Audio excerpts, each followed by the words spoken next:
Good evening. Cut Knife RCMP are asking for the public's help in finding a missing youth from the Poundmaker First Nation. Police say 13-year-old Tamara Cook was reported missing yesterday, but she was last seen Monday night. Tamara is Aboriginal, 5 feet tall, and weighs about 114 pounds. She has brown eyes and brown hair and may have light-colored highlights. Anyone with information is asked to contact the Cut Knife RCMP at 306-398-3500 or Crime Stoppers. As the Onion Lake First Nation continues to grow, so too does the need for more health care. Now, the Health Board is looking into extending the current facility as it is getting crowded. Anna Stanislaw has more on the planned expansion and how it's expected to help the community in this week's Healthy Living. If you get sick at 5 after 5, you got a problem. Then you have to either wait till the next day or go into Lloydminster. The Onion Lake Health Clinic serves close to 6,000 people, a concern for Dr. Malcolm Warburton, as there's often not enough time or programs in place to accommodate patients. We had to devise a way of giving 24-hour-a-day, 7-day-a-week coverage. And we do that through the urgent care, which will be open 24/7, and obviously the elders care home. The expansion will include a larger emergency unit, ambulance response, personal care home services, and traditional healing, making the services available 24/7 instead of 9 to 5. The floor plan has been designed and the estimated cost of the entire project is at $27 million, but a location still needs to be approved and decided by the community, as well as awaiting funding from the government. Majority of the funding comes from the band, from their oil revenues, that they have been generating all these years. So the design cost is coming from them, and also the majority of the construction. But the new facility can't come soon enough. Despite recruiting 2 new nurse practitioners and 3 more doctors, the need is still great for more staff. Eventually we want to operate same like Lloydminster emergency unit 24/7 eventually. It's qualitatively important because the burden of disease here is much greater than in urban areas. And consequently, that's why we need to improve and increase the staff that we have.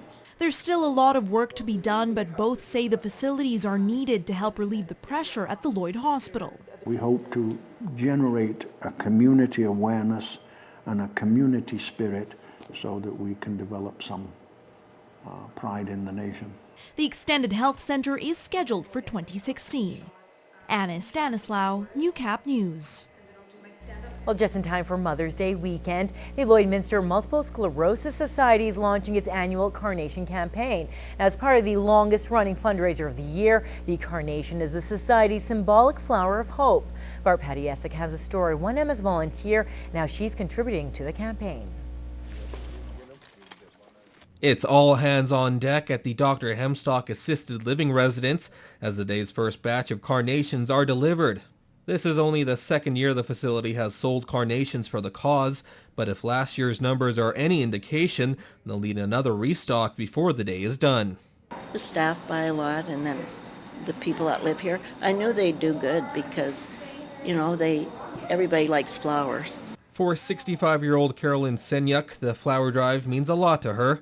Diagnosed with multiple sclerosis at 20, she says she saw symptoms when she was just 14 years old. It's scary because when you get an attack, you don't know if you're going to get over it. It's a disease that doesn't go away ever, It's a long time to have a terminal illness. She embodies the true spirit of an MS volunteer, living with the disease, being a leader in her own fight against it. And members of the local MS chapter have taken notice of Senyuk's work. Last year, her table at the Hemstock was one of the most popular selling spots. 2 bouquets. Well, I get 2 bouquets and a pot. She outsold some of our larger centers that are, bigger box stores that you would think get a lot more traffic. But there's something special about Carolyn. There's no denying that. As for Senyuk, she hopes this year's flowers will sell just as well or better than last time, and even has a little bit of family support to help convince others to donate. My grandson, Yeah, he's grade 2. He wrote a sign for me. Yeah, he says, buy flowers, Grandma's had MS long enough. Which is right.